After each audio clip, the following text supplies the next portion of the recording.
nome sobre todo nome. Seu nome é maravilhoso, conselheiro, Deus forte, o Pai da eternidade, o príncipe da paz. Seu nome é maravilhoso, conselheiro, Deus forte, o Pai da eternidade, o príncipe da paz. Maravilhoso, conselheiro, Deus forte, Pai da eternidade, o príncipe da paz. Maravilhoso, conselheiro, Deus forte, o Pai da eternidade, o príncipe da paz. Jesus.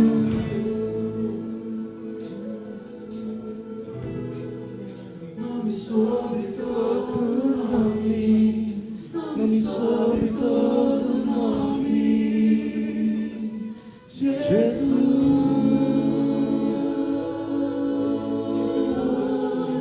Nome sobre todo nome, nome sobre todo nome.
Acusação sobre aqueles que clamam pelo teu nome, Senhor. São aqueles que chamam pelo teu nome, Senhor. Jesus, não haverá acusação condenação para os escolhidos de Deus, pois é Ele quem os justifica. Aleluia. Quem os condenará? Quem os acusará? Esse nome nos purifica, que remete ao teu sangue, Senhor, porque o Senhor está perto de nós. O Senhor está perto de nós. O teu nome está perto de nós, Senhor.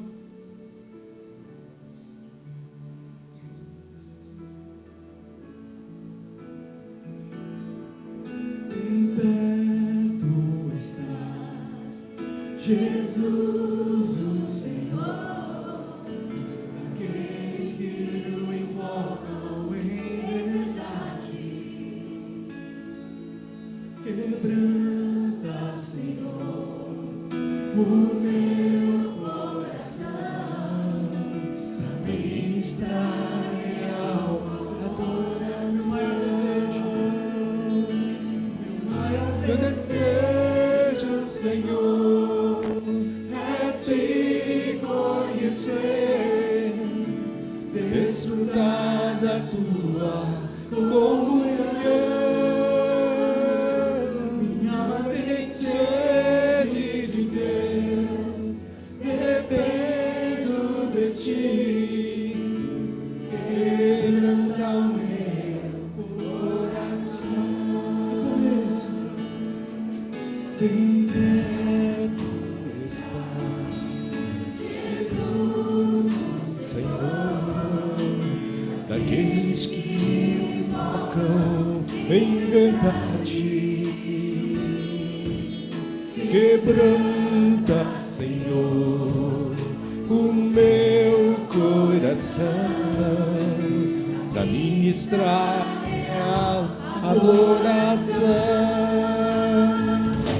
Meu maior desejo, Senhor, é te conhecer, desfrutar da tua comunhão.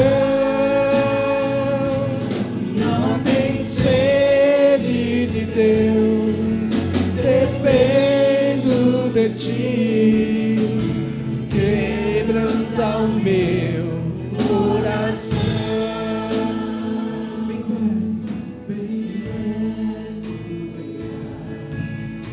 Jesus, o Senhor, eles que me invocam em verdade. Quebranta, Senhor, o meu coração, ministrar real adoração. Maior desejo, Senhor, é te conhecer, desfrutar da tua comunhão. Não tem sede de Deus, dependo de ti, quebranta o meu coração.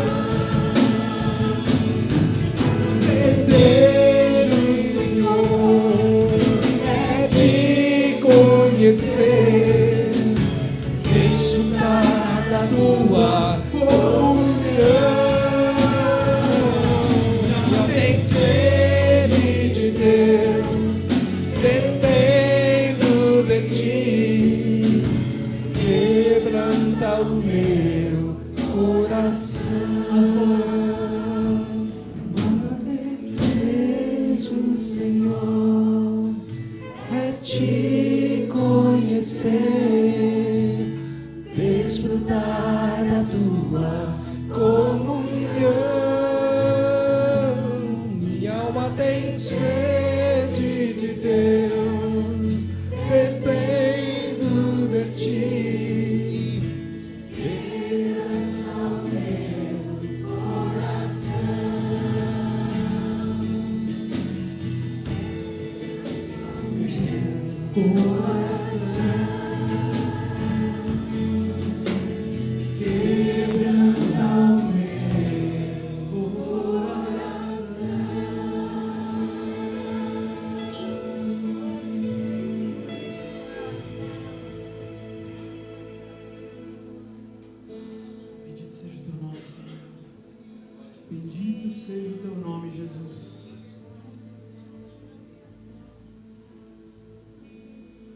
seja o teu nome, Senhor. Amém.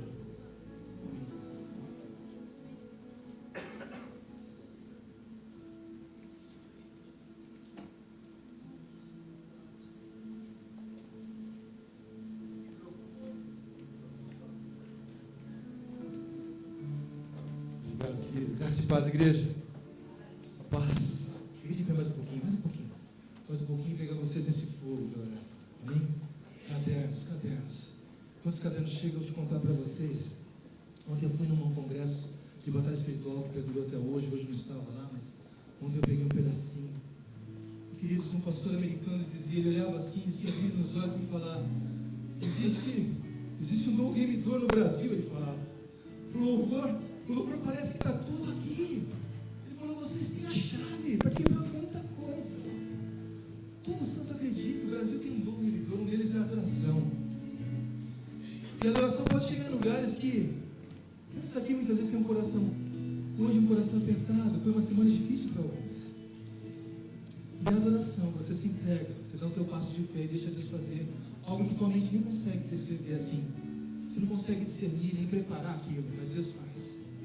Se entrega para Deus em oração. Vamos orar. Levanta um pouquinho, todos em pé. Levanta suas mãos para cá. Pai, nós queremos, Senhor, a tua graça, Senhor, sobre essas vidas. Senhor, aqui viemos, Senhor, receber de Ti. Viemos tributar a Ti, louvor, adoração, sacrifício. E, Senhor, o que mais queremos, Senhor, é que essa alegria que inundou nosso coração, Senhor, que a graça e a misericórdia que nos alcançaram, alcance outras vidas, Senhor, que amamos, Senhor. Outras vidas, Senhor, que os nossos irmãos amam.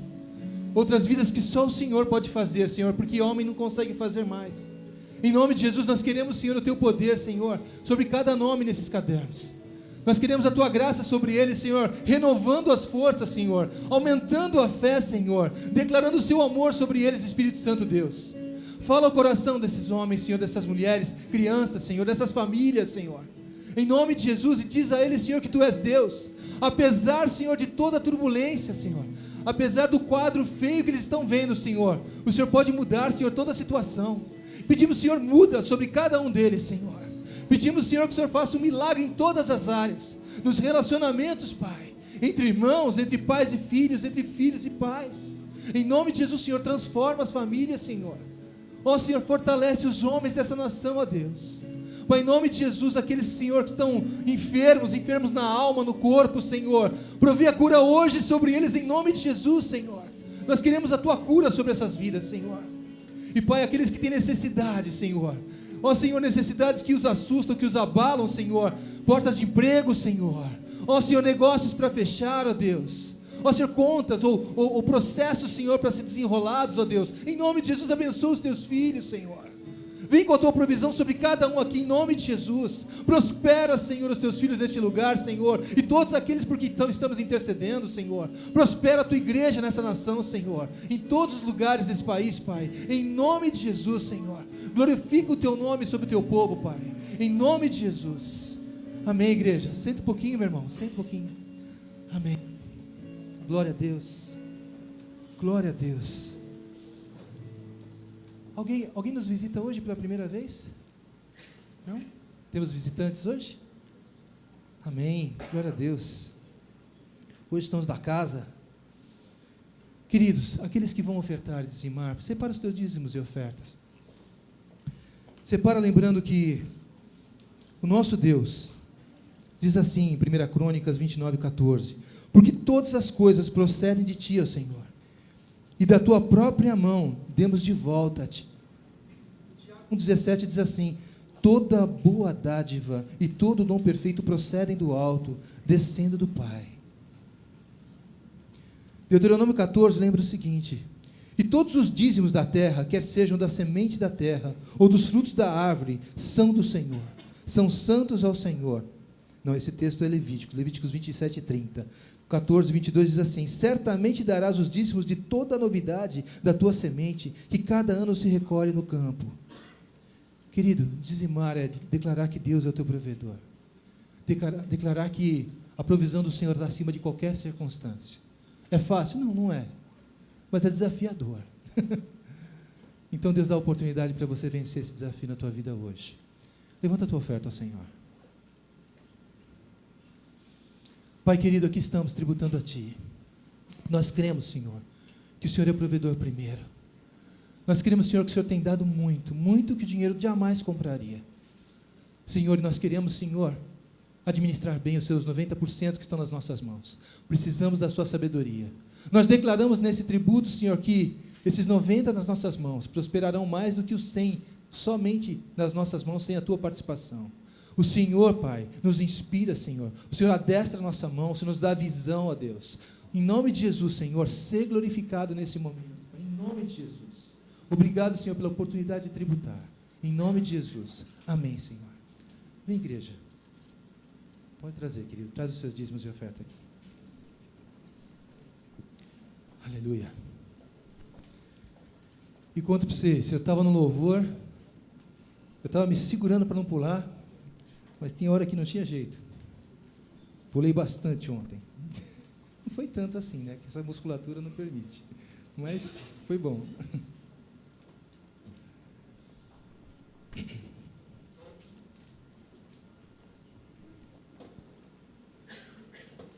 O Brasil vai chegar onde Deus quer. Com adoração, com poder. Em nome de Jesus. Todos, os que dizimaram, os que ofertaram e os que não, em nome de Jesus, levanta suas mãos nessa direção, por favor. Pai, aqui é a tua igreja, Senhor, declara, Senhor, que nesse lugar a tua bênção, a tua prosperidade. Pai, em nome de Jesus, nós pedimos, Senhor, a sabedoria para administrar, pedimos, Senhor, inspira-nos, dá-nos a competência, Senhor, e Pai, prospera para que seja cumprida, Senhor, a tua vontade neste lugar, Senhor, em nome de Jesus, sobre os que administram, Pai. Em nome de Jesus, sobre cada mão levantada, Senhor, derrama a tua bênção. Bênção de prosperidade, lembrando que eles são prósperos, são teus, Pai. Em nome de Jesus, Senhor, purifica os seus corações e mentes, sabendo que eles podem tocar, Senhor, e declarar vida, Senhor, sobre tudo, sobre todos os negócios, empreendimentos. Senhor, que eles possam ver, Senhor, o que o Senhor quer fazer e façam, Pai. Em nome de Jesus, Pai, inspira os meus irmãos, Senhor, a conquistarem, Senhor. Em nome de Jesus. Amém, Pai. Amém, queridos. Pastor querido.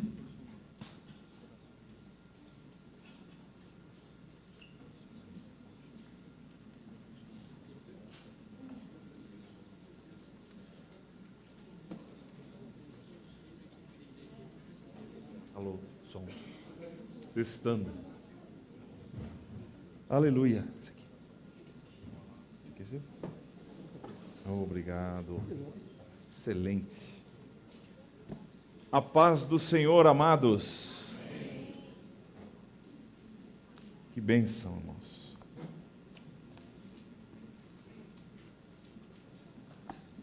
Antes de começarmos a palavra, o que Deus realmente espera de você como homem? Pergunta, hein? Tivemos uma reunião de homens aqui na sexta-feira, né?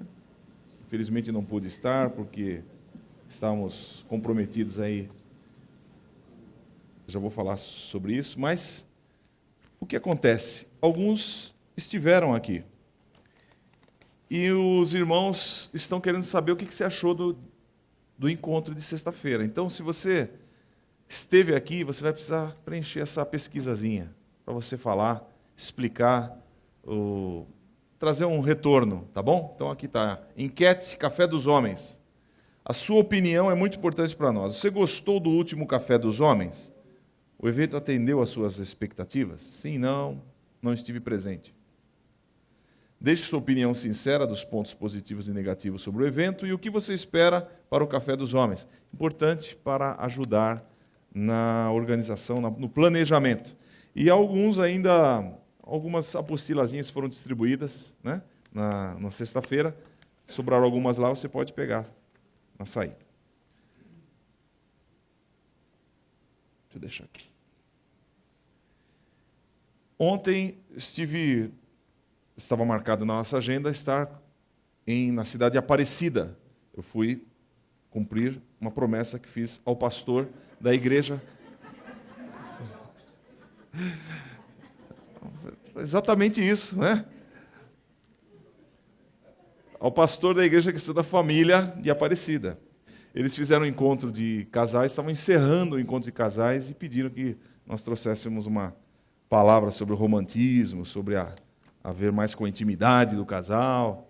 Então, fomos eu e a Inês lá. E foi bênção também.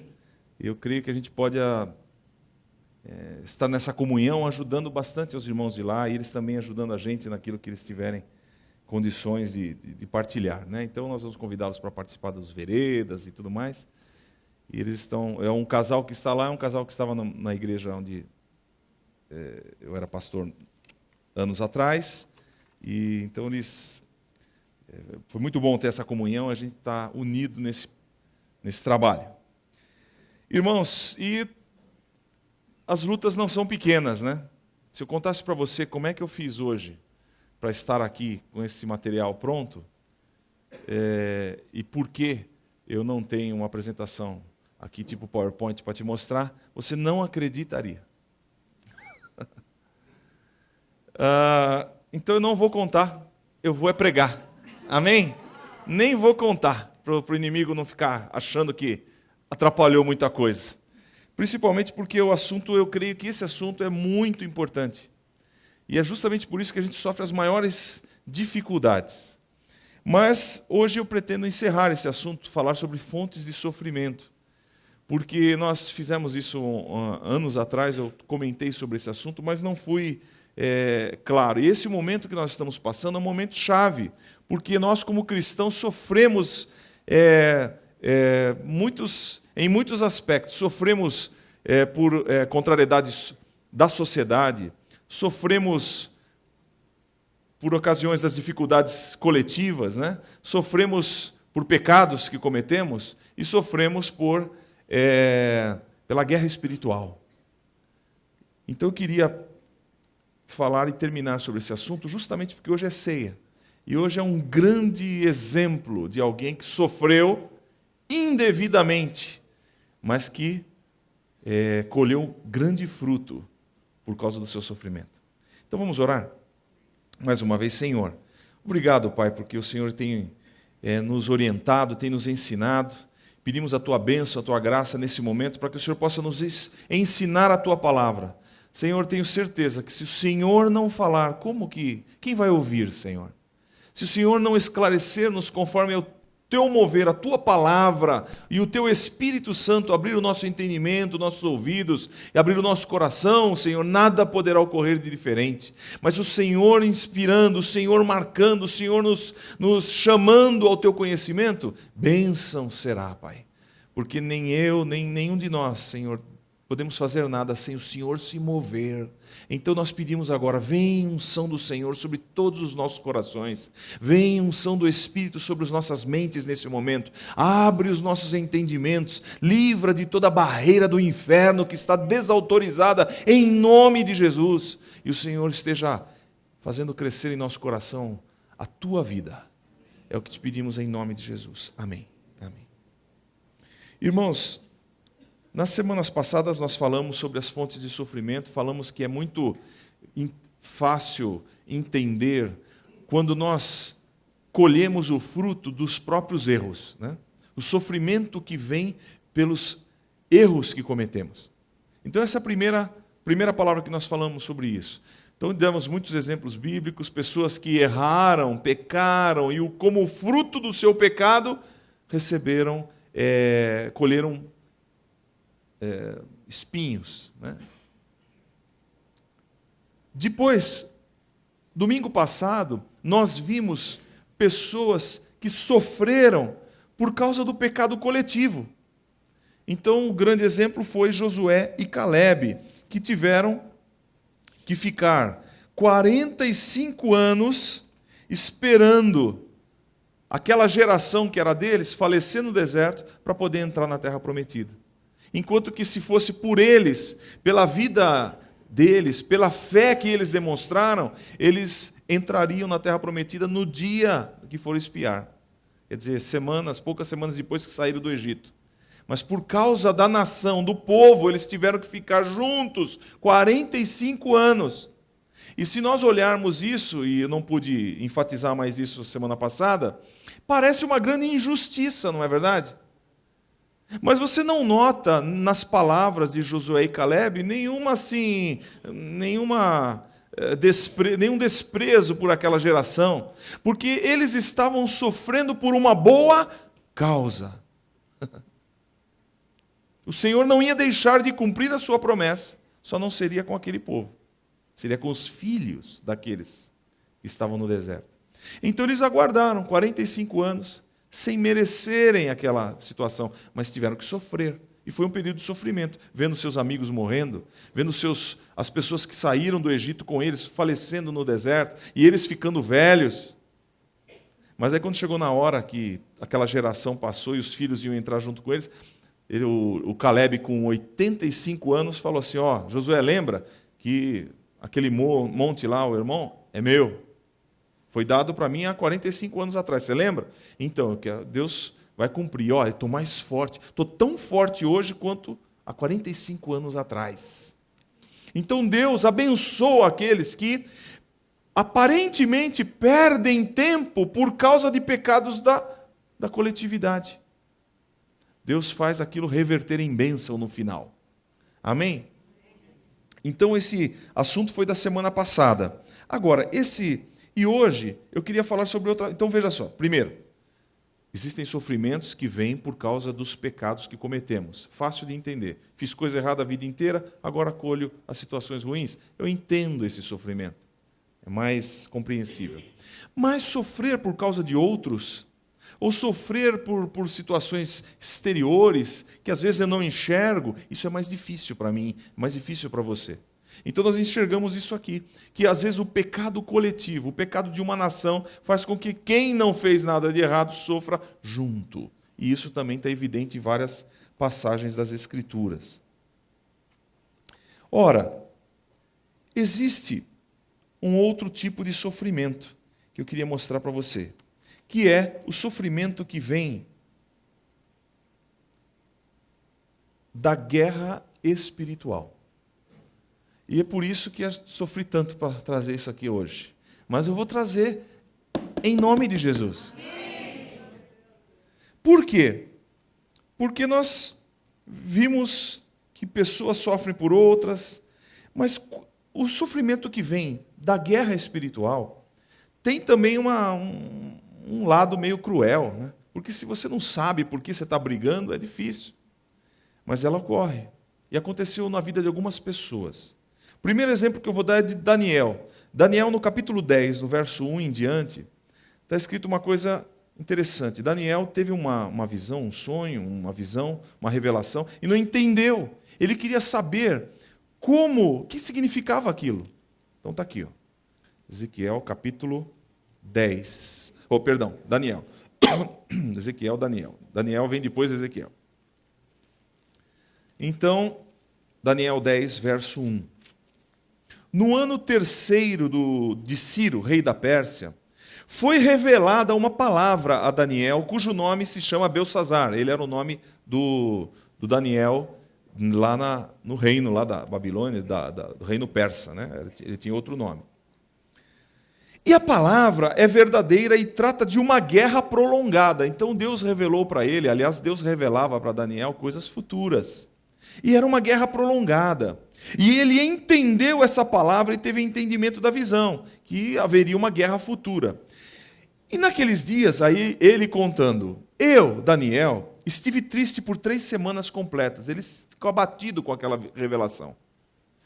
Verso 3 do capítulo 10 de Daniel.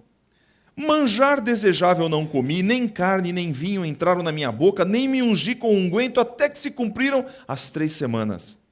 E no dia 24 do primeiro mês, eu estava à borda do grande rio Hidekel, e levantei os meus olhos e olhei e vi um homem vestido de linho, e os seus lombos cingidos com ouro fino de Ufaz, e o seu corpo era como turquesa, e o seu rosto parecia um relâmpago, e os seus olhos como tochas de fogo, os seus braços, seus pés como cor de bronze assacalado, e a voz das suas palavras como voz de uma multidão. Só eu, Daniel, vi aquela visão.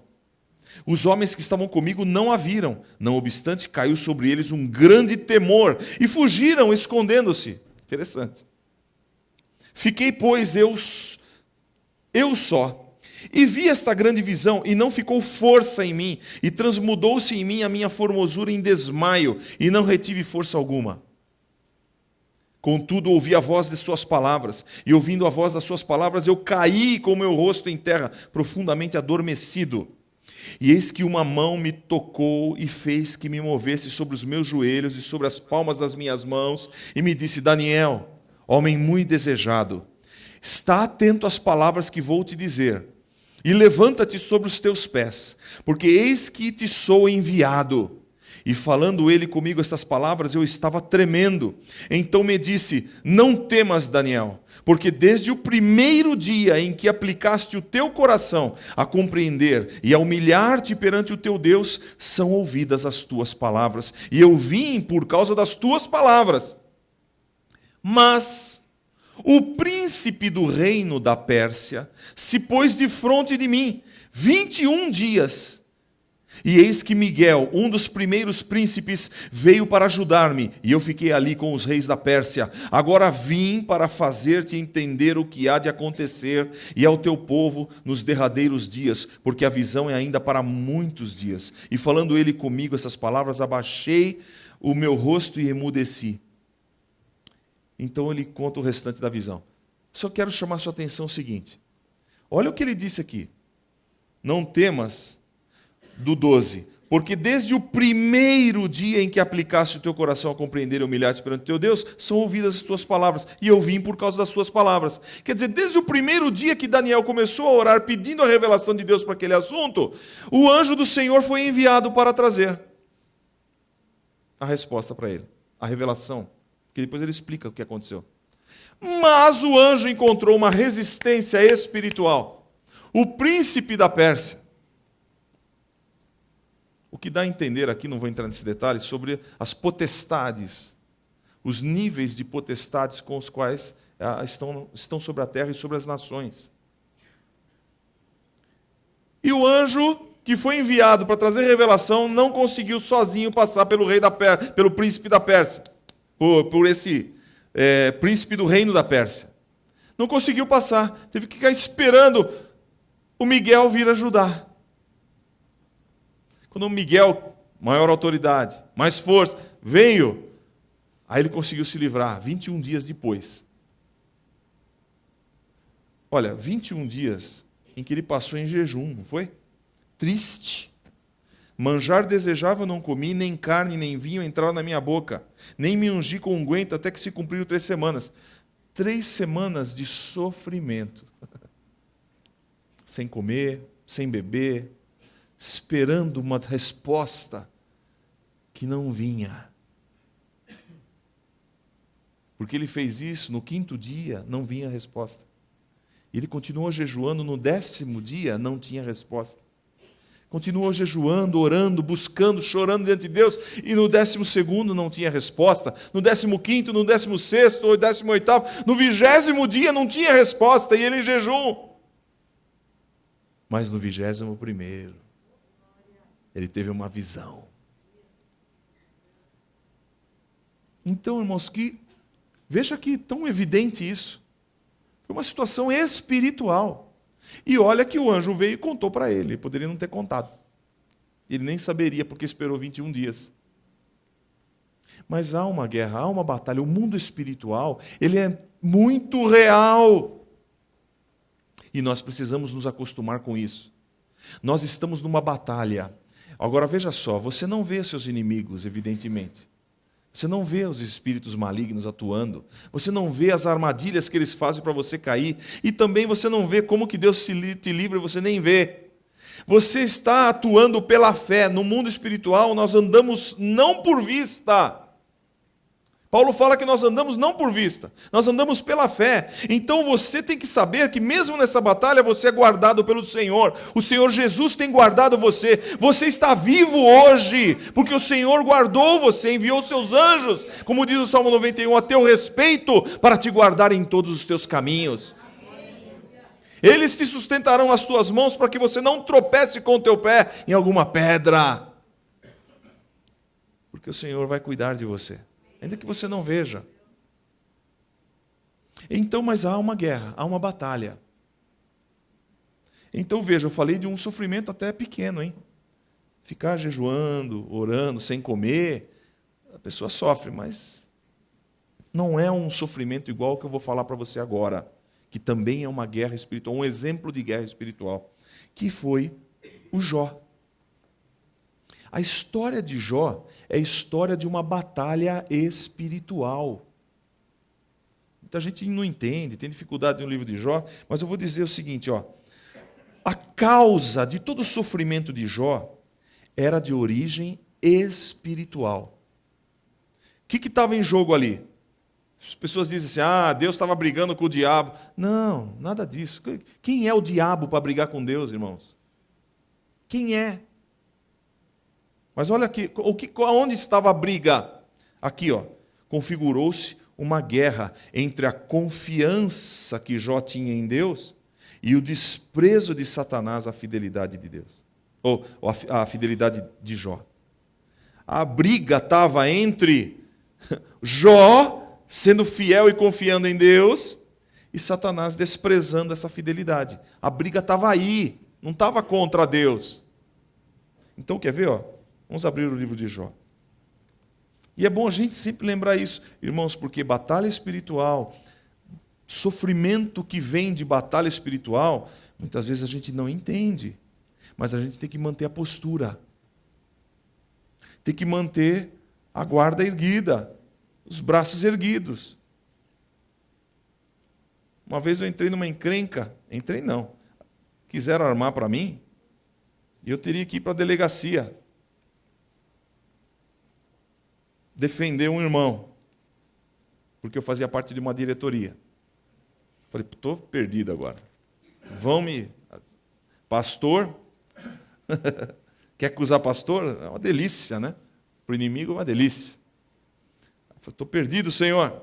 Orei, falei, irmão, ora aí. Ele falou assim, ó, é a hora de... Ele usou a palavra da atualidade, né? Ele falou, tem que morder a faca, irmão. Acho bom eu não errar o lado. Põe a faca na boca, morde e vai para a briga. E fui. Cheguei na delegacia bem armado, cheio de documentos, com um advogado do lado. E tinha uma fila atrás de mim, tinha mais uns 3 para falar, depois de mim. Aí eu cheguei, era um investigador. Estava tentando arrumar uma encrenca com uma obra social. E ele queria me pegar, queria fazer aquela pressão, e eu quieto. Falei assim, olha, aconteceu isso, aquilo, puxava, tal. Fui contando os casos para ele. Ele foi desarmando. Agora o inquérito já tinha sido aberto, através da outra pessoa. O senhor pode ir embora, tá? Aí tal, o advogado levantou e falou, o senhor vai falar com os outros também? Não precisa falar com os outros também, não. Desistiu. Irmãos, o Senhor vai despotencializando o mal que se levanta contra você. Vai desmontando. Quando você passa, cadê?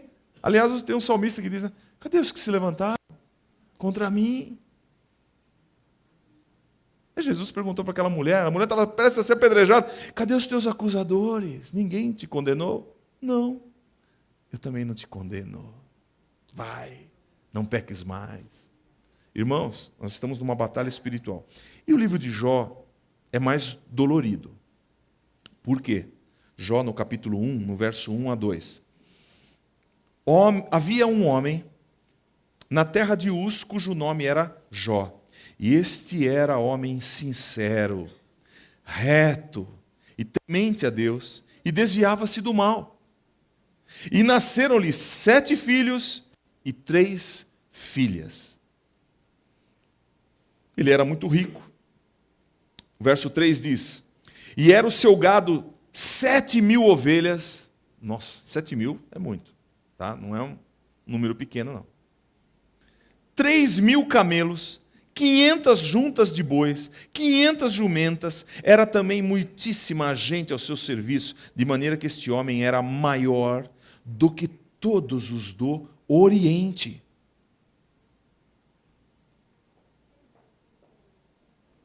Esse homem, irmãos, era um homem rico, era um homem espiritualmente bem posicionado, era um homem que se desviava do mal. Mas houve uma batalha no céu a respeito disso. Satanás chegou diante dos filhos de Deus, está aqui no verso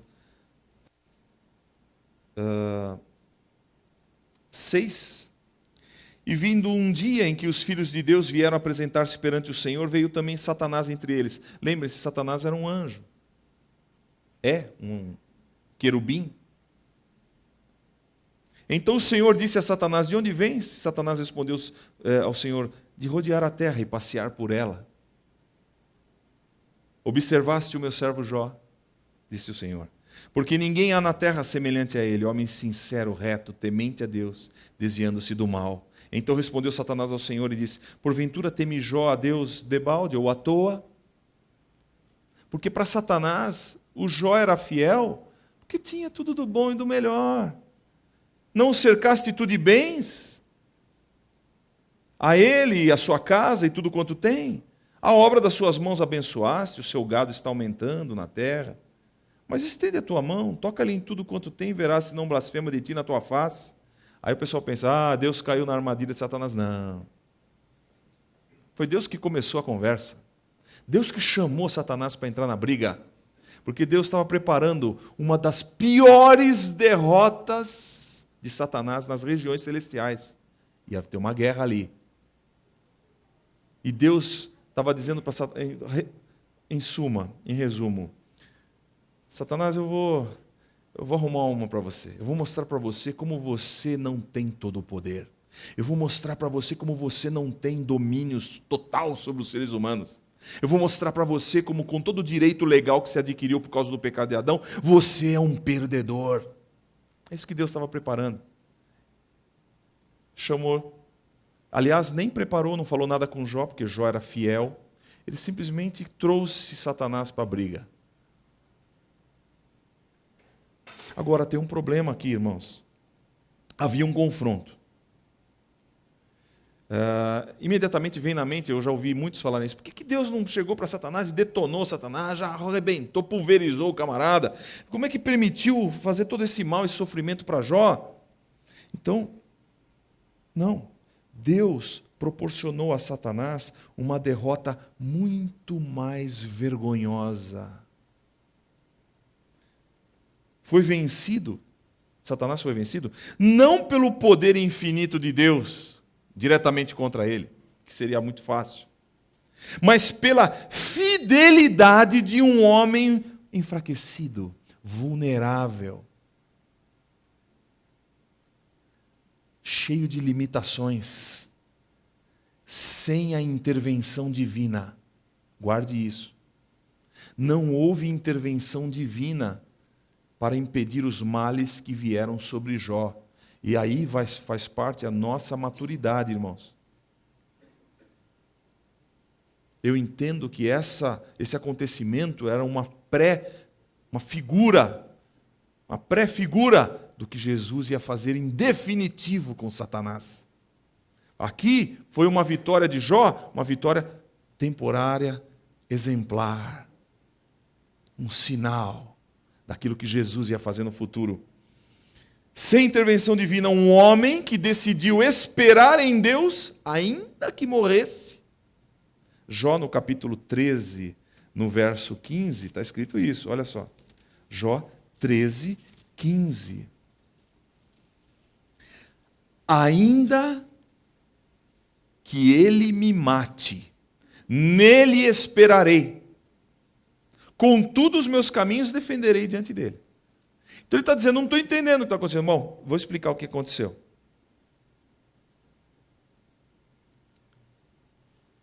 Ele tinha 7 filhos e 3 filhas. Satanás desafiou a fidelidade de Jó. E Deus falou assim: eu permito. Então, toca naquilo que ele tem, toca nos seus filhos. Ele perdeu todos os filhos de uma vez. Ele perdeu todos os bens, praticamente, numa leva. E, posteriormente, perdeu toda a saúde. Só faltava morrer. A sua esposa perdeu o rumo. E falou: você ainda mantém-se fiel a Deus? Amaldiçoa o teu Deus e morre. E ele disse: você fala como uma doida. E ela estava doida mesmo. Que mulher que sofrendo tudo aquilo não perderia as estribeiras, né? Naturalmente falando. Aliás, ela manteve ali. E ele falou: não, recebemos o bem de Deus, não receberíamos o mal. E está escrito: com tudo isso não pecou Jó com seus lábios. E aí começou a grande batalha. Ele nunca soube por que ele aconteceu isso. Deus não chegou para ele e falou assim antes: ó, Jó, aguenta aí um pouquinho. Você precisa dar uma lição numa pessoa. Eu preciso que você só mantenha a classe. Tá bom? Aguenta aí, tá? Bastaria isso, irmãos. Para ter um consolo. Para poder dizer assim: tudo isso está acontecendo, mas eu sabia. Ele me avisou. Ele me falou. Não, Jó não teve nenhum sinal de Deus. Nenhum. As coisas vieram, aconteceram na vida dele. Deus sabia que ele era fiel. Então a reputação, entre aspas, de Deus estava na mão de Jó.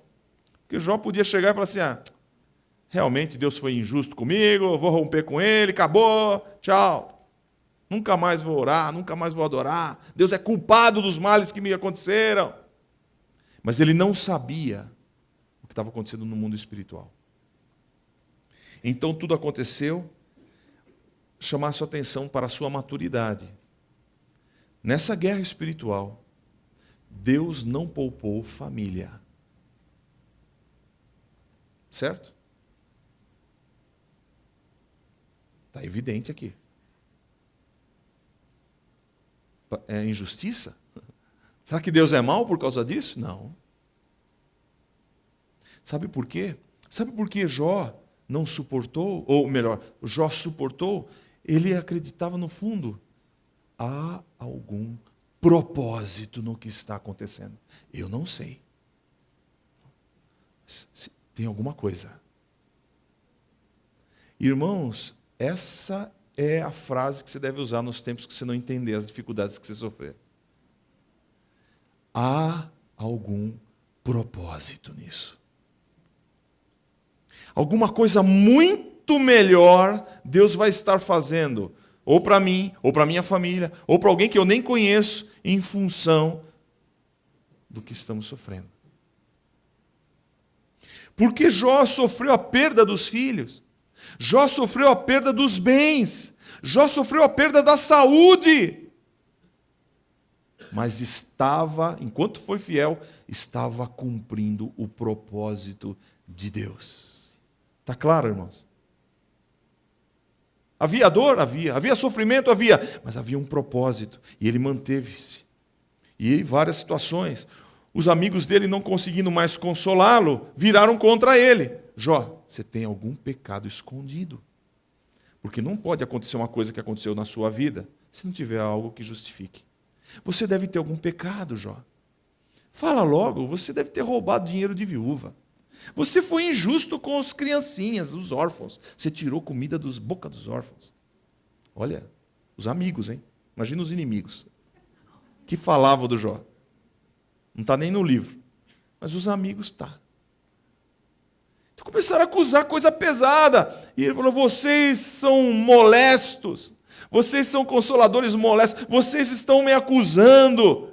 Se eu estivesse no lugar de vocês, eu teria palavras de consolo para dar.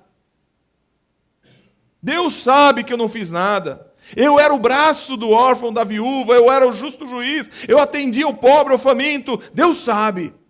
E se eu pudesse estar diante dele, eu colocaria as minhas razões. E ele, pois, como homem, ele colocou as suas situações. Até que Deus aparece para ele e fala: Jó, agora vista-se como homem. Levante-se como um homem. Você me falou, agora eu vou falar com você. Onde você estava quando eu estendi os céus? Onde você estava quando eu criei os animais? Quando eu fiz isso, fiz aquilo, o universo, as estrelas, pus o sol e tudo. Onde você estava, Jó? E conversou com Jó e falou com Jó. E ao final Jó, antes eu te conhecia de ouvir falar, agora os meus olhos te veem, te contemplam, eu falei como um louco, tudo que eu falei antes eu não entendia. Deus nunca respondeu para Jó por que ele sofreu aquilo tudo. Mas ele estava satisfeito porque Deus falou comigo. Se Deus falar com você, você fica satisfeito. Seu sofrimento fica pequeno. Quando Deus fala com você, seu sofrimento não é mais nada. Como é que chama? Madre Teresa de Calcutá falou uma frase assim, ó. Deixa eu ver se eu tenho ela aqui. Ele falou assim que nas palavras dela, não lembro, não está aqui. Ela disse assim, quando estivermos no céu, todos os sofrimentos da terra parecerão uma noite dormida num hotel. Mal dormida num hotel. Uma noite mal dormida. Sabe uma noite mal dormida? Vai ser isso, quando nós estivermos na presença de Deus. Irmãos, o que eu quero dizer é que o sofrimento que vem da guerra espiritual é, às vezes, uma batalha difícil. Eu estou falando do Velho Testamento, mas não tinha Jesus. E agora? Jesus liberou? Não. O que aconteceu foi o seguinte. Satanás foi vencido por um homem na terra, sem nenhuma ajuda extra. Um homem, nas condições, resolveu ficar fiel a Deus até morrer. Satanás, que desafiou, foi destruído nas regiões celestiais. Perdeu a batalha lá, prefigurando Jesus que viria e iria destituir Satanás definitivamente, como está e aconteceu e é hoje. 1 João, no capítulo 3, diz, para isto o Filho de Deus se manifestou, Jesus se manifestou, para primeiro tirar os nossos pecados, e nele não há pecado, 1 João 3. Depois, versículos abaixo, para isto o Filho de Deus se manifestou, para destruir as obras do diabo. E Hebreus, no capítulo 2, diz que Jesus veio para destruir o império da morte, aquele que tinha o direito sobre a morte, que é Satanás. Então, irmãos, a guerra vem sofrimento por guerra espiritual. Vem. Acontece que somos avisados antecipadamente na palavra que nós podemos sofrer mesmo sendo fiéis ao Senhor. Mas muitos nem assim deixam de murmurar ou de blasfemar contra Deus por não entender a razão dos seus sofrimentos.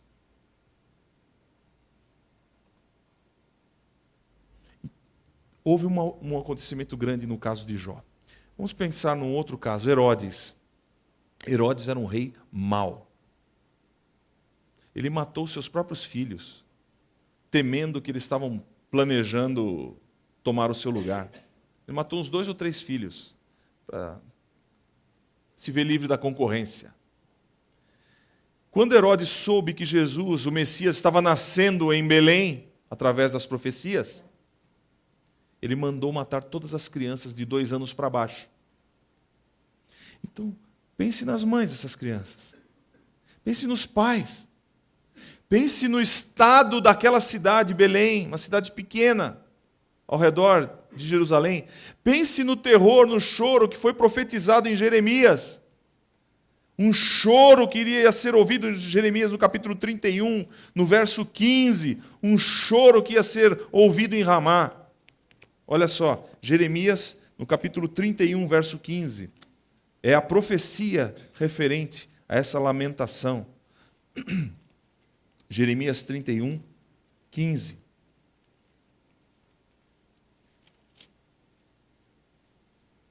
Em figura, dizendo, assim diz o Senhor, uma voz se ouviu em Ramá, lamentação, choro amargo, Raquel chora seus filhos, sem admitir consolação por eles, porque já não existem. Um clamor de lamento por causa dos filhos perdidos. Os filhos não existiriam mais.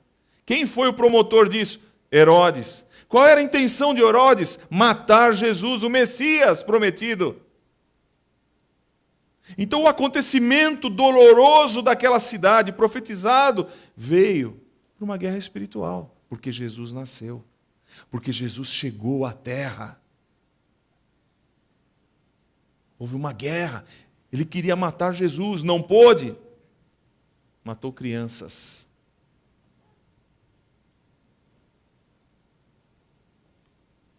Não estou dizendo, é injusto? Tem algum valor isso? O que Deus faz em função disso?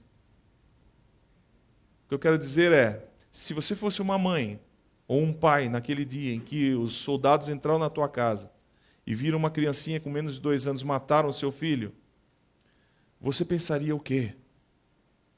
Lógico, dor, desespero, revolta contra as autoridades, revolta contra o soldado que fez aquilo, vontade de matá-lo, vontade de matar o Herodes, toda revolta localizada na situação. Dificilmente a gente pensaria o que estava acontecendo. Aliás, se Deus não revelar, a gente nunca vai saber o que está acontecendo por trás. Mas eu posso dizer o seguinte: o choro daquela casa não foi em vão, porque Jesus estaria sendo preservado e iria se manifestar ao mundo fazendo coisas tremendas. Iria poder alcançar você hoje aqui. O choro daquelas mulheres foi recompensado na eternidade por você ter sido alcançado, por eu ter sido alcançado. Você percebe que aquela dor e aquele acontecimento reverte e contribui para um bem, mesmo que eles nunca vão saber. Se o seu sofrimento não é fruto do teu pecado, alguma coisa Deus vai usar, ainda que seja uma guerra espiritual, você está sofrendo por uma situação que há uma batalha no seu bairro, no país, na situação, na igreja, você está sofrendo, Deus pode usar aquele sofrimento, nunca será em vão. Vai reverter em algo mais, seja aqui ou seja em glórias a Deus no dia da eternidade. Não sei se estou me fazendo entender, ou se você está entendendo a grandiosidade disso. Aquelas almas que estavam debaixo do trono lá em Apocalipse, clamavam por vingança do sangue.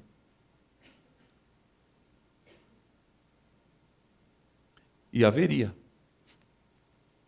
Porque nenhum sofrimento de um mártir ao Senhor deixará de ser cobrado. Nenhuma afronta a um filho de Deus, a uma filha de Deus, deixará de ser cobrado. E se não for aqui na terra, será diante do trono branco.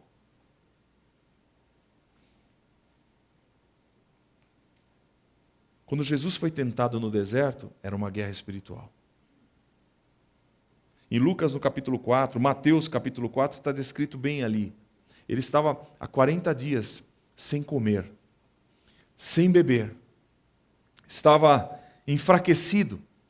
Ele teve fome, diz o texto. Quer dizer, seu corpo estava já nos limites. 40 dias é o limite normal de uma pessoa que pode ficar sem comer. A partir daí já tem risco de morrer. Beber, a partir do 3º dia já tem risco de morte. Se uma pessoa ficar desidratada 3 dias. No texto de Moisés, Moisés ficou sem comer e sem beber 40 dias. Aí foi uma intervenção miraculosa da presença de Deus suprindo Moisés. Mas no caso de Jesus não está escrito. Então, ele estava ali jejuando no deserto. Aliás, o Espírito Santo o levou ao deserto para ser tentado pelo diabo, logo após ser batizado. E era momento de guerra espiritual, Satanás tentando a Jesus, procurando uma brecha através da carne de Jesus,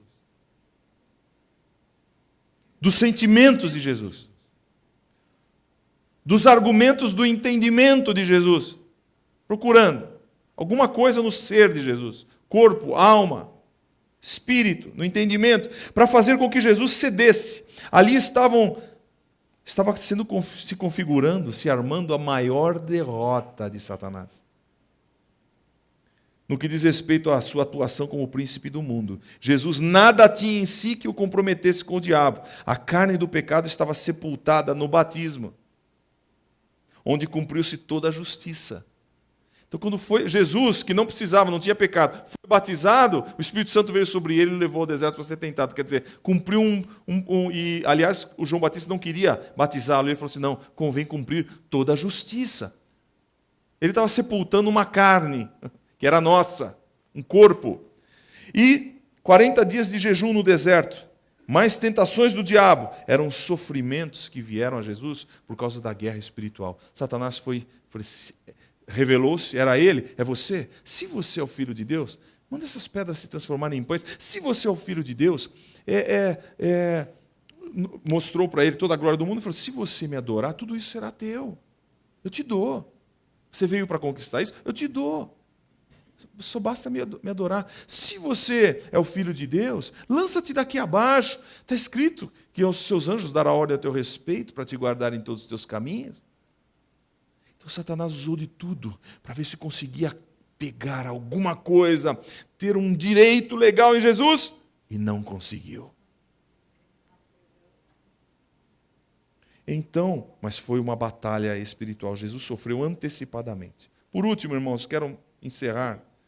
Existe um sofrimento da guerra espiritual, a gente poderia falar várias coisas, mas existe um sofrimento específico por você pertencer a Cristo. A gente poderia dizer que é a guerra espiritual, mas só por ser de Jesus, você já vai ser chamado ao sofrimento. Então tem vários textos. Mas eu queria chamar nisso, por pertencer a Cristo, mencionando José. José foi um homem que sofreu bastante. Foi um jovem que nasceu lá para os seus 15, 16 anos, foi traído pelos irmãos e vendido como escravo. Queriam matá-lo, mas o irmão mais velho, Rubem, não deixou. Fez ele escapar. Mas ele sentiu muita angústia, porque os irmãos queriam matá-lo. Venderam ele como escravo, ele foi parar no Egito e o Senhor estava com ele. Mas ele sofreu tudo isso. Dói ficar longe. Ele era amado do seu pai, ele era íntimo do pai, foi desligado do pai. Não tinha mais notícia da família. Ele foi traído pelos irmãos, foi enviado para uma função que ele não queria mais. Ele podia estar herdando os rebanhos do pai, trabalhando para o pai, mas foi trabalhar para outros como escravo. E o tempo foi passando e tudo foi esclarecendo na mente dele, até que no final da vida, os irmãos, quando voltaram, você deve conhecer essa história, leia em Gênesis 37 até 42, você vai verificar essa história. Quando chega no capítulo 39, no verso 9 de Gênesis, depois de tanto sofrimento causado pelos irmãos, José encontrou-se com eles. Só para adiantar aqui, está mais adiante, em 42, 36 em diante. Gênesis 42, 36. Olha só que interessante.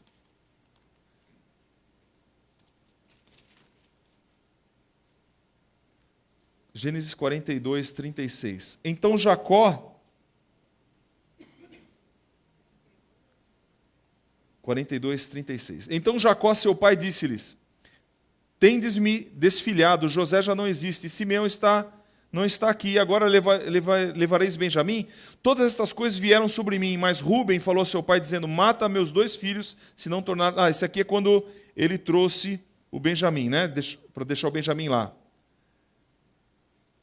Porém disse: não descerá meu filho convosco, porquanto seu irmão é morto, e só ele ficou. Se lhe sucede algum desastre no caminho por onde fordes, fareis descer minhas cãs com tristeza à sepultura. Ele estava... Para o Jacó, o filho tinha morrido. O sofrimento do pai foi grande. A ênfase desse texto é esse. Mas o que eu quero chamar a atenção é aqui, em Gênesis 45, 1 a 14, perdão. 45, 1 em diante. Então José não podia se conter diante de todos que estavam com ele, os irmãos estavam perto. Fazeis sair daqui todo varão, ninguém ficou, quando José se deu a conhecer a seus irmãos. E levantou a sua voz com choro, de maneira que os egípcios o ouviam, e a casa de Faraó o ouviu. E disse José a seus irmãos: eu sou José, vive ainda meu pai? E seus irmãos não lhe puderam responder, porque estavam pasmados diante de sua face. Então, disse no verso 4, Disse José a seus irmãos: peço-vos, chegai-vos a mim. E chegaram-se a ele. Então disse ele: sou eu, José, vosso irmão, a quem vendestes para o Egito. Agora, pois, não vos entristeçais, nem vos pesem vossos olhos por me haverdes vendido para cá, porque para a conservação da vida Deus me enviou diante da vossa face. Porque já houve 2 anos de fome no meio da terra, e ainda restam 5, em que não haverá lavoura nem cega, pelo que Deus me enviou diante da vossa face, para conservar vossa sucessão na terra, e para guardar-vos em vida por um grande livramento. José entendeu o propósito de todo o seu sofrimento, foi que a sucessão, a família fosse preservada. Ele entendeu que todo o sofrimento que ele teve valeu a pena para cumprir o propósito de Deus, entendeu? E ainda falou para os irmãos: não fiquem pesados, não. Não fiquem pesados porque vocês me venderam. Porque aconteceu tudo isso para preservar a sucessão da nossa família, para que a gente tenha uma herança na terra e seja preservado no meio de tanta fome que vem, senão nós não teríamos isso. Sabe, José ainda estava falando aquilo, mas eu posso acrescentar: vai vir o Messias da nossa descendência. E Deus me usou para preservar uma linhagem, para que no tempo certo o Messias possa vir dentro da nação de Israel. Ele não falou isso. Estou acrescentando aqui para você entender que tem coisas que Deus revela e tem coisas que Deus não revela. Mas os sofrimentos não vêm sem uma razão. Se ele é fruto do nosso pecado, somos nós que cultivamos. Peça perdão a Deus, trabalhe, Deus vai te dar boas obras. Mas sofrimento vem por coisas que você não vê. E Paulo menciona uma coisa interessante, ele usa uma frase assim: se vem um fogo, como é que chama? Como uma coisa estranha está acontecendo entre vós. Como é que chama? Como é que ele fala? É uma frase, né? Um estranho, um fogo, como se uma coisa estranha estivesse acontecendo entre vós. Não estou entendendo, está acontecendo tudo isso entre nós. O que está acontecendo? Não sei, posso não entender. Mas eu posso, pela fé, dizer: o Senhor está cumprindo o seu propósito. E só faz isso, irmãos, quem está crescendo na fé. Quem tem que está, segundo lá Efésios, crescendo a estatura completa de Cristo. E é para lá que nós somos chamados, irmãos. Agora, claro que não é fácil. Lógico que não é fácil. Mas para encerrar, eu queria mostrar para vocês. O apóstolo Paulo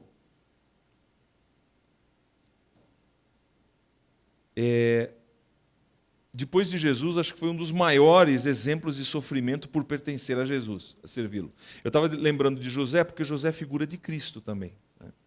Ele sofreu para que a família fosse preservada. Jesus sofreu para que mantivesse a família de Deus. Nós também sofremos para a manutenção da família de Deus na terra. Não tenho tempo para te explicar isso profundamente, mas Paulo, desde o seu chamado, sabia que ia padecer pelo nome de Jesus. Porque quando ele foi chamado, Deus já avisou para Ananias: Ananias, avisa ele, que ele vai aprender como é que é sofrer pelo meu nome. Isso está em Atos 9:16. Ele ia padecer pelo nome de Jesus. Não vou ler. A lista dos sofrimentos e tribulações e padecimentos é grande de Paulo. Depois você lê em casa 2 Coríntios 11, 23 em diante. E capítulo 12, verso 7 em diante. De 2 Coríntios 11. Leia todo o capítulo 11, você vai entender a lista de sofrimento de Paulo. Basta dizer que muitas das suas cartas foram escritas na prisão. Através delas, ele orientou a igreja para não se espantar com as perseguições, com as provações, com os sofrimentos, pois, 2 Timóteo 3,12, todos os que piamente querem viver em Cristo Jesus padecerão perseguições. 2 Timóteo 3,12. A postura desse homem de Deus é tremenda. Olha o que ele diz em Colossenses 1:24. Regozijo-me, isto é, me encho de alegria com vocês, agora, no que padeço por vocês. Aí ele está dizendo assim, eu estou sofrendo por vocês, mas eu estou cheio de alegria. Na minha carne eu cumpro o resto das aflições de Cristo, pelo seu corpo que é a igreja. Ele estava plenamente consciente de que as perseguições que ele tinha, o sofrimento que ele tinha, era para manter a igreja. Está claro? Então, para ele era tão claro isso, que ele falou assim, olha, eu estou super alegre por isso. Ah, Jesus. Oi? Aquela frase? Só fala para mim, qual que é? Eu queria aquela frase que Pedro usou. Você pode ler só para lembrar. Pode. Amados, não estranheis a ardente prova que vem sobre vós, para vos tentar, como se coisa estranha vos acontecesse. Mas alegrai-vos no fato de seres participantes das aflições de Cristo, para que também na revelação da sua glória vos regozijeis e alegreis. Tem alegria na perseguição, no sofrimento, quando é por causa de Cristo. Não tem alegria quando é por causa dos meus pecados. Mas eu estou sofrendo. Você pode se alegrar. Você pode dizer, alguma coisa o Senhor vai usar disso. Não estou entendendo, mas que seja para a glória do Senhor, que seja para a edificação da igreja, que seja para a salvação de muitos. Obrigado, irmã. Uma coisa estranha está acontecendo. Uma provação. Que negócio estranho é esse? Não, eu estou sendo participante das aflições de Cristo. E Paulo fala justamente isso. Eu cumpro o resto das aflições de Cristo pelo seu corpo, que é a igreja. Ele tinha certeza que as aflições desse tempo presente não são para comparar com a glória que em nós há de ser revelada, Romanos 8, 18. Portanto, irmãos, Paulo dizia, aliás, Paulo escreveu Filipenses da prisão, sofrendo lá, escreveu uma das cartas mais alegres. Ele diz, regozijai-vos no Senhor. Outra vez digo, regozijai-vos. Fique alegre em Jesus. Outra vez eu digo, fiquem alegres em Jesus. E ele na prisão, preso ali, escrevendo. Diferente, né? Ele sofreu a perda de tudo que era valioso diante do mundo para poder ganhar Cristo. Ele falou, para mim, tudo que eu tenho que era considerado bom, que era considerado motivo de status, de honra, de posição social, para mim é tudo esterco. Eu sofro a perda de todas essas... Sofre, né? A perda dói. Toda perda dói. Toda perda tem sofrimento. Mas eu sofro a perda de todas as coisas para que possa conhecer a Cristo e a virtude da sua ressurreição. Nem mesmo a morte podia impedi-lo. Ele estava preparado para tudo, pois tinha consciência de que nenhum sofrimento o separaria do amor de Cristo. Ele falou isso em Romanos 8, 31 em diante, Filipenses 1, 20, falou, estar com Cristo é muito melhor. Irmãos, e às vezes a gente quer fugir do sofrimento. E quero lembrar vocês três pontos daqueles discípulos de Jesus que estavam lá, era domingo de manhã, eles tinham visto Jesus morrer na sexta-feira à tarde, passaram o sábado em luto com os discípulos ali. Quando chegou no domingo de manhã, eles falaram, vamos embora, vamos para Emaús, vamos andando na estrada. E ali no caminho de Emaús, está escrito em Lucas, né, 24, chegou um estranho, começou a andar com eles, perguntando, por que vocês estão assim, abatidos, tristes?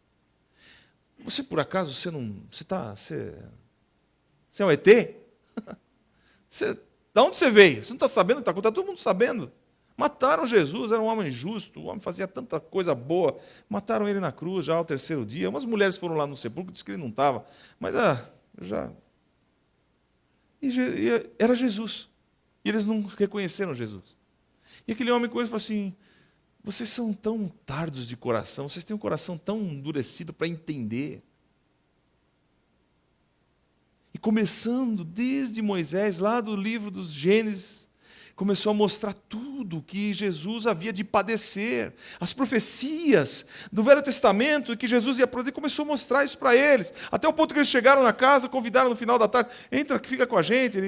Ele entrou e na hora de partir o pão, na hora de se alimentar, eles viram que era Jesus. É o mestre, sumiu. Irmãos, 3 coisas aqui. Eles estavam saindo, estavam indo embora da dor, fugindo do sofrimento, coisa que a gente quer fazer. O que aconteceu com eles nessa postura? Primeiro, eles tinham olhos fechados, não reconheceram a presença de Jesus com eles. Quando a gente quer fugir de uma situação, querendo evitar, não que a gente tenha que aceitar o mal. Eu quero dizer o seguinte, você tem que enfrentar o mal. Está claro? Não quer dizer fugir. Fugir, quem foge da situação, quem não está de que maneira? Está com os olhos cegos à presença de Cristo. Cristo está com você e você não percebe. Entende? Você tem que entender que Jesus está com você, mesmo na dor, mesmo no sofrimento. Segundo, incompreensão da mensagem das Escrituras. Jesus teve que explicar a Bíblia para eles. Já tinha feito isso 3 anos. Já tinha falado para eles várias vezes, olha, o Filho do Homem vai ser preso, vai apanhar, vai ser cuspido, vai ser rejeitado, desprezado, vai ser crucificado, vai morrer, mas ao 3º dia vai ressuscitar. Não entrava isso na mente deles. Jesus já tinha falado para eles várias vezes. Vai ter que cumprir todas as Escrituras ao meu respeito, vai ter que ser cumprido. Mas eles não entravam. Ali, Jesus de novo começou. Vocês não lembram o que está escrito? Lá, que a descendência da mulher ia pisar a cabeça da serpente. Não está escrito lá que eles foram revestidos com túnicas de peles de animais? Aquilo é figura da morte que tinha que cobrir o pecado. Jesus não morreu por vocês, ele teve que morrer, ele ia padecer. Não está escrito lá em Isaías que ele levou sobre si os nossos pecados? Ele tinha que sofrer o que sofreu. E começou a explicar todos os textos que falavam de Cristo desde o início. E eles não entendiam as Escrituras. Sabe por que nós não entendemos o nosso sofrimento? Às vezes nós não temos força para enfrentar o sofrimento, porque nós não entendemos as Escrituras. Nós precisamos do esclarecimento da palavra. Porque você acha que existe pregação da palavra, porque a palavra precisa entrar na tua vida, para que você possa reagir a ela, para que você possa utilizá-la no momento de dor, de dificuldade, no momento de luta. A palavra de Deus tem que estar num lugar especial no seu coração. É ela que vai te dar força, ela que vai esclarecer a sua mente, ou ainda que você não entenda o que está se passando, é ela que vai te dar sustentação, fôlego, para dizer como Paulo, para dizer como Jó. Ainda que ele me mate, nele esperarei. Então a palavra precisa ser colocada no coração. Nós precisamos orar. Então veja, aqueles homens estavam com problemas com a palavra. Jesus teve que mostrar para eles as Escrituras. Lembram-se? Quando Jesus quis fazer sinais, não pôde fazer por causa da incredulidade? As pessoas não criam. Então, para tirar a incredulidade, Jesus começou a quê? Ensinar. A palavra tem o poder de trazer fé. A fé vem pelo ouvir da palavra de Deus. Terceiro, as dificuldades que eles tinham de interpretar a operação correta do Espírito Santo. Porque quando eles estavam ouvindo aquele homem falar da palavra para eles, depois que eles viram que era Jesus, eles falaram assim um para o outro, engraçado, não queimava o teu coração quando ele começava a falar das Escrituras? Teu coração não estava aquecido? Eu sentia, era Jesus, eu não sabia. Era o Espírito Santo agindo no coração deles, para consolo, para revelação, para abertura do entendimento, mas eles não entendiam. Muitas vezes o Espírito Santo está trabalhando com você, está queimando o teu coração, está chacoalhando você por dentro, colocando coisas em ordem. O Espírito Santo está em você, mas às vezes em mim, mas às vezes eu não entendo, não percebo. Porventura não ardia o coração quando ele falava as palavras de Deus? Ardia. Era o Espírito Santo e eu não sabia. Então, irmãos, eles estavam ali fugindo da dor. Precisaram ser reavivados por Jesus. Espero que você seja reavivado no Senhor. Então, amados, quero encerrar rapidamente dizendo o seguinte. Tem benefício no sofrimento? Pode haver benefício na dor? Sim, rapidamente, rápidas palavras. Primeiro, o sofrimento nos traz crescimento na fé, nos gera perseverança. Isso está escrito em Tiago 1, 2 a 4, que diz: meus irmãos, tende grande gozo, grande alegria, quando cairdes em várias tentações, sabendo que a prova da vossa fé opera a paciência. Tenha, porém, a paciência sua obra perfeita, para que sejais perfeitos e completos, sem faltar em coisa alguma. Então o sofrimento pode trazer crescimento na fé e gerar perseverança. Amém? Mas eu não gosto de sofrer. Ninguém gosta. Segundo, nos ensina a depender de Deus em nossas fraquezas. Tendemos a ir com a nossa força, né? Nós tomamos as nossas decisões, mas não. O sofrimento, o resultado dele nos ensina a depender de Deus nas nossas fraquezas. Está em 2 Coríntios 12. Para que não me exaltasse pela excelência das revelações, foi-me dado um espinho na carne, a saber, um mensageiro de Satanás para me esbofetear, a fim de eu não me exaltar. Acerca do qual 3 vezes orei ao Senhor, para que se desviasse de mim. E disse-me o Senhor: a minha graça te basta, porque o meu poder se aperfeiçoa na fraqueza. De boa vontade, então, Paulo diz, eu vou me gloriar nas minhas fraquezas, para que em mim habite o poder de Cristo. Por isso sinto prazer nas fraquezas, nas injúrias, nas necessidades, nas perseguições, nas angústias por amor de Cristo, porque quando estou fraco, então sou forte. Terceiro, benefício. Como? Para que sejamos disciplinados, ensinados, corrigidos, tratados pelo Senhor. Deus é Pai, e Ele ensina, corrige, instrui seus filhos. Hebreus 12, 6. Porque o Senhor corrige o que ama, e açoita qualquer que recebe por filho. Se suportais a correção, Deus vos trata como filhos. Porque que filho há a quem o Pai não corrija? Mas se estais sem disciplina, da qual todos são feitos participantes, sois então bastardos e não filhos. Se é filho, é corrigido. Se é filho, é disciplinado. E disciplina dói. 4. Para que Deus possa manifestar suas obras através de nossas vidas. Foi aquilo que ele disse para os discípulos quando viu o cego de nascença.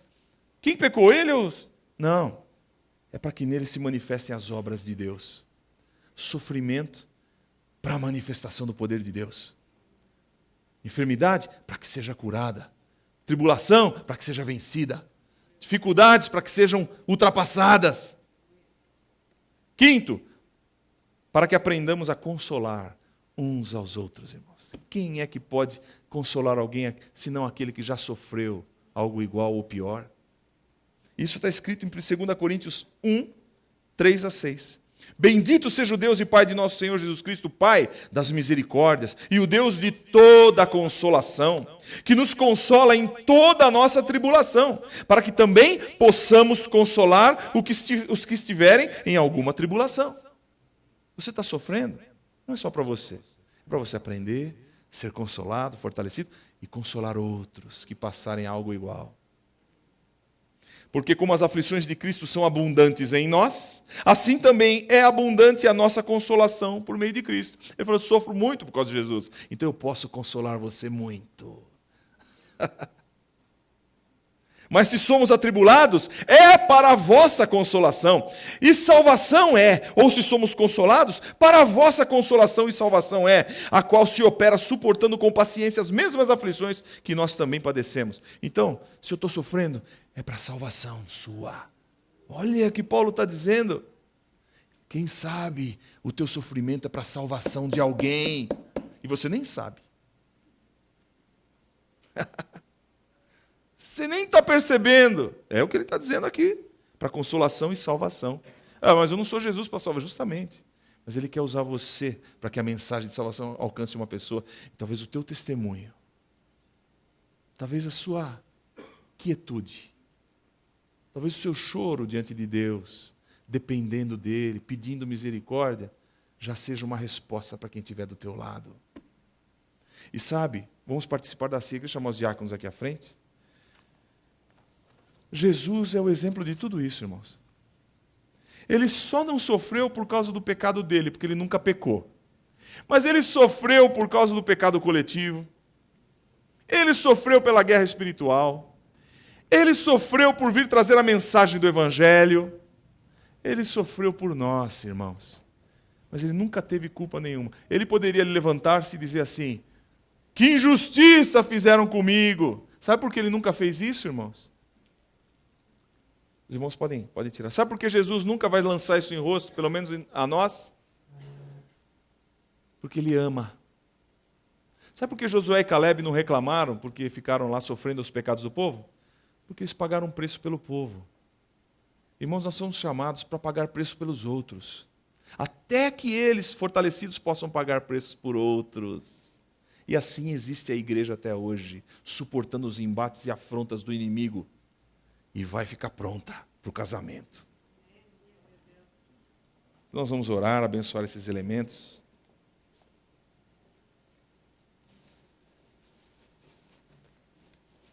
Os irmãos querem? Pode tirar aqui. Isso.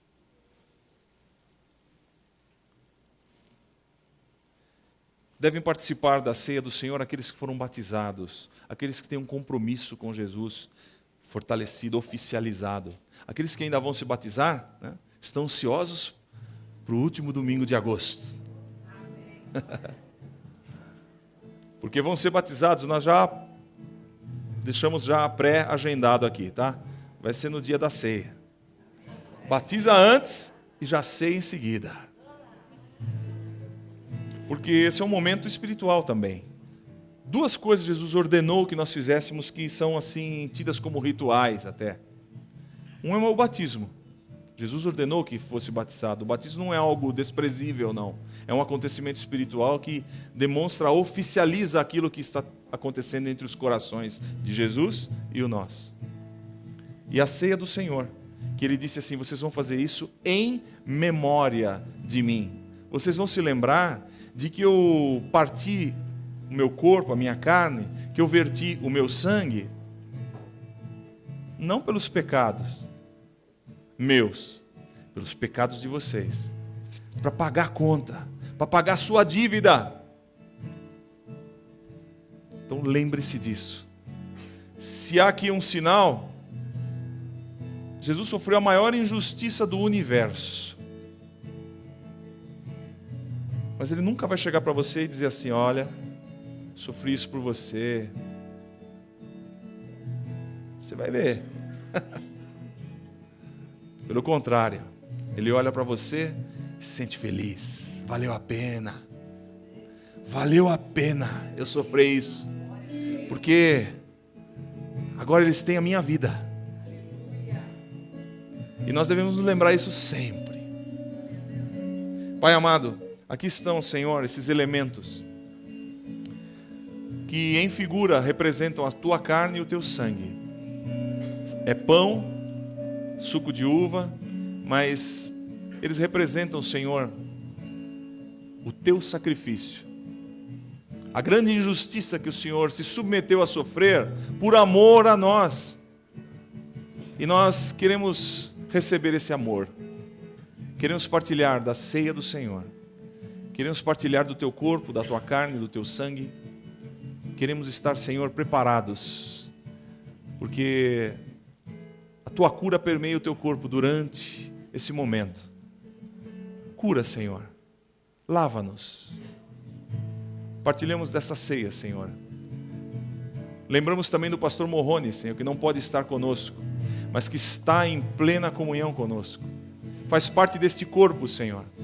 Que este sangue purificador que permeia o teu corpo nesse momento, o alcance nesse instante na sua casa, no seu lar, restaurando-o completamente, Senhor, para que ele possa estar conosco o mais rápido possível. Os irmãos vão distribuir o pão.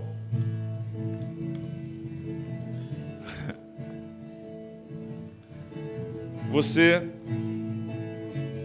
vai pegar, vamos aguardar para comermos juntos, né? Vamos distribuir.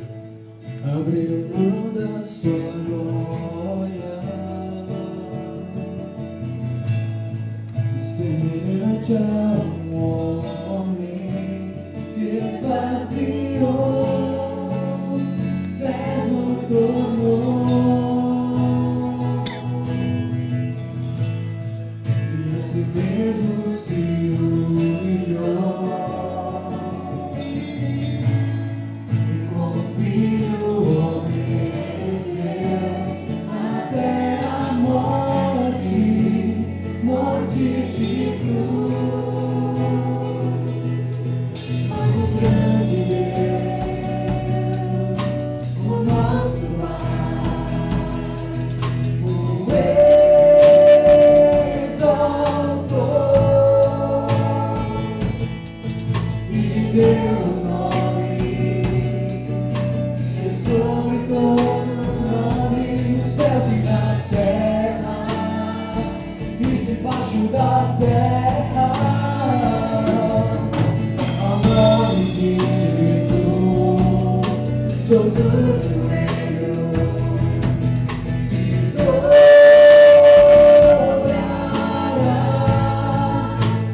e toda língua confessará que Ele é o Senhor.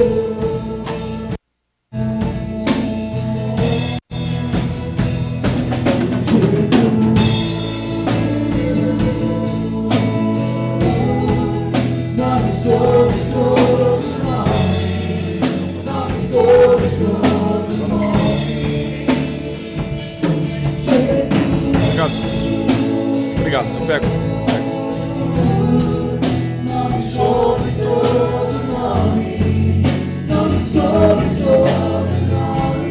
Glória ao teu nome, Jesus.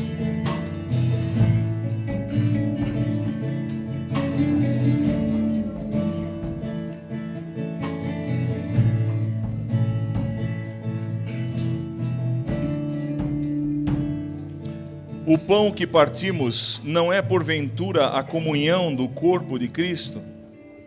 Porque nós, sendo muitos, somos um só pão e um só corpo, porque todos participamos do mesmo pão, o corpo de Cristo.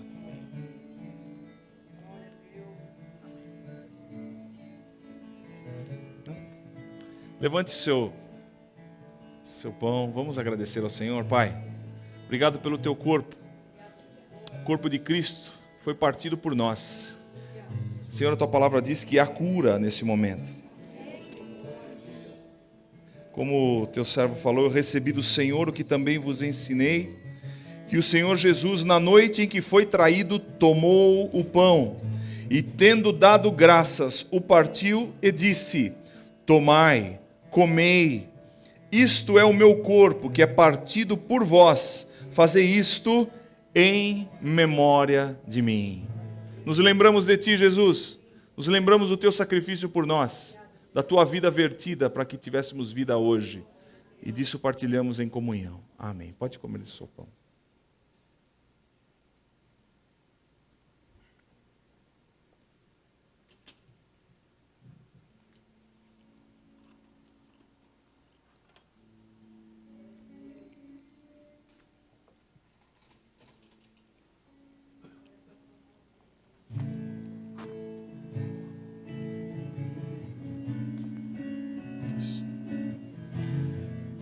Vamos partilhar do cálice do Senhor, lembrando que o sangue do Senhor foi vertido para isso, nos purificar, uma nova criatura, nova vida.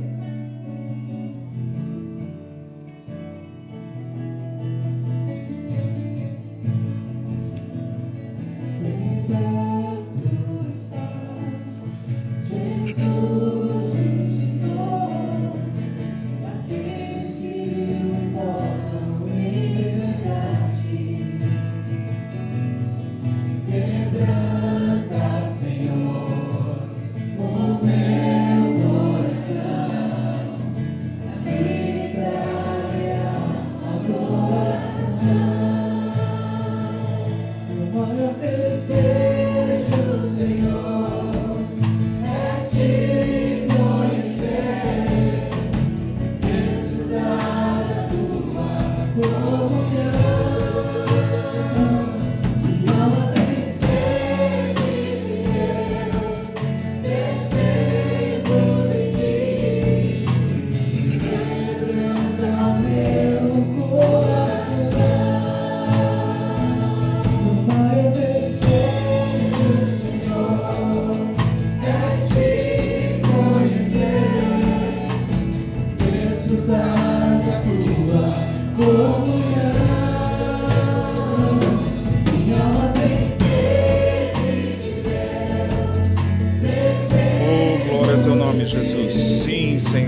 Graças a ti, Jesus.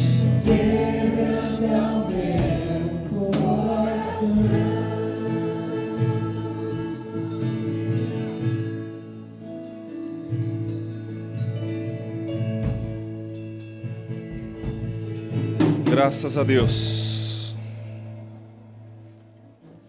Porventura o cálice de bênção que abençoamos não é a comunhão do sangue de Cristo?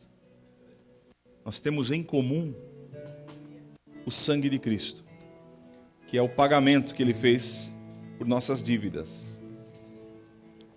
Somos perdoados. Somos justificados pelo sangue do Cordeiro.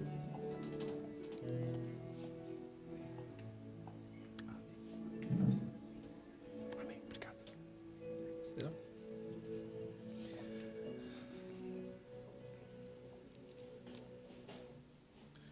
Semelhantemente também, depois de cear, tomou o cálice, dizendo: este cálice é o novo testamento no meu sangue. Fazei isto todas as vezes que beberdes, em memória de mim. Senhor, obrigado por este cálice. Obrigado pelo teu sangue vertido por nós. Nos lembramos de ti, Senhor. É em tua memória que assim fazemos. Amém. Vamos partilhar do cálice.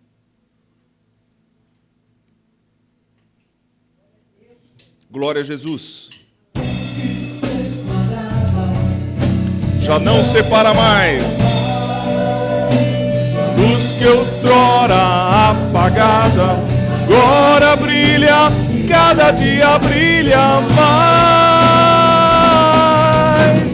Só pra te adorar, fazer teu nome grande e te dar o louvor que é devido. Estamos nós aqui, tua presença, reunimos-nos aqui, contemplamos tua face, rendemos-nos a ti, pois um dia a tua morte trouxe vida a todos nós, no acesso ao coração do Pai. O véu que separava já não separa mais. Luz que outrora apagada agora brilha, cada dia brilha mais. Só pra te adorar, fazer teu nome grande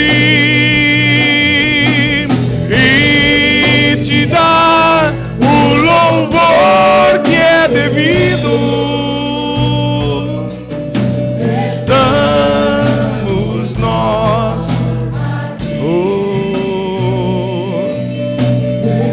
estamos nós,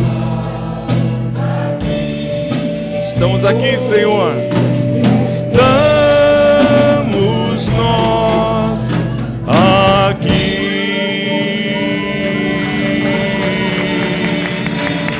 Glória ao teu nome, Jesus. Bendito é o teu nome, Senhor. Seja exaltado, Senhor. Seja engrandecido, toda honra, toda glória seja dada ao teu nome, Cordeiro de Deus, Leão da tribo de Judá, aquele que venceu, se assenta no trono, que tem poder nos céus e na terra. Bendito é o teu nome, que tem as chaves da morte e do inferno. Bendito é o teu nome, Jesus. Jesus, Jesus. Bendito é o teu nome.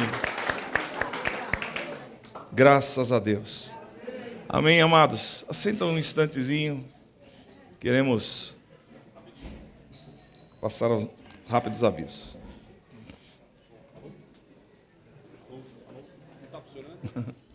Som. Minoro, tem outra? Ah, agora já tá. Rapidinho. Amanhã não teremos estudo da palavra. Reunião de oração às 8 horas. Quarta-feira, reunião de mulheres, como sempre, muito abençoado. Vocês mulheres que não... Então venham. Que medo. Pastor Gilberto, curso de batismo... Tá, Domingo que vem. Domingo que Mais vem, um. 5h30. 5h30, tá? Só ver se tá certo. É, isso aí, tá certo os avisos. Veredas Antigas, quem quiser se inscrever, pode ser pelo site. Vai lá no site, tá lá bem na página inicial. Veredas Antigas, fortalecendo relacionamentos. Você pode fazer inscrição pelo site, tem todas as informações lá. Quem ainda não teve oportunidade de fazer, faça, que é tremendamente abençoado. O valor para individual, R$50. Valor para o casal, R$80. Está incluso o curso, a apostila e o coffee break, tá? Vai ser dia 10 e 11 de agosto de 2012. Sexta-feira, começa às 7h30, vai até às 10h30. E no sábado, às 8 horas da manhã até às 6 horas da tarde. Então, lá no site você tem todas as informações, vocês vão poder ver depoimentos de pessoas que fizeram veredas, vão vir cada depoimento maravilhoso, vocês vão ter mais informações. Próximo. Acampamento de Adolescentes 2013. Valor R$280, parcelado em 5 vezes. Pais, não deixem de falar com a Kátia no final do culto. Quem quiser inscrever o seu filho, não deixe de falar com a Kátia. Próximo. Encontro Intimidade com Deus. Vai ser dias 3, 4 e 5 de agosto. As inscrições vão até dia 29 de julho. É isso mesmo? É um momento também tremendo, você que busca uma intimidade, um momento especial com Deus, de encontro. Esse é um evento maravilhoso que você vai poder ver o fogo de Deus queimando ali, maravilhosamente. Um momento reservado para um encontro inesquecível com o Pai. Venha se esvaziar do mundo e se encher do Espírito de Deus. Você será impactado com o que Deus tem reservado para esse encontro. Valor R$65. Quem quiser, fala com o Jorge, com a Shirley. Só um minutinho. Queridos, é importante quem que vai participar de intimidade. E muito bom, eu participei, vou participar também ministrando, eu e a Shirley. Nos procurem hoje ainda, porque essa semana é que eles vão comprar toda a parte de mantimentos e tal, e é um projeto bem organizado. Vocês vão gostar muito, quem for participar. Tem que ser hoje a inscrição, ok? Próximo. Bom, o próximo é o aviso. Vocês, homens que pegaram aquele papelzinho, se vocês puderem preencher, no finalzinho, entrega para mim, para a gente ter um feedback de como foi o nosso primeiro Café dos Homens e qual que é a expectativa de vocês para o próximo, para a gente estar melhorando cada vez mais e para os homens serem abençoados e, consequentemente, abençoar toda a sua casa. Amém. Amém. Amém, amados. Curva sua cabeça. Que a graça do Senhor Jesus Cristo, o amor de Deus, nosso eterno Pai, as consolações, o poder, a unção do Espírito Santo de Deus estejam conosco e conosco permaneçam, desde agora e para todos sempre. Amém. Amém. Deus abençoe você. Dá um abraço no teu irmão. Vá na paz do Senhor. Tenha uma boa semana.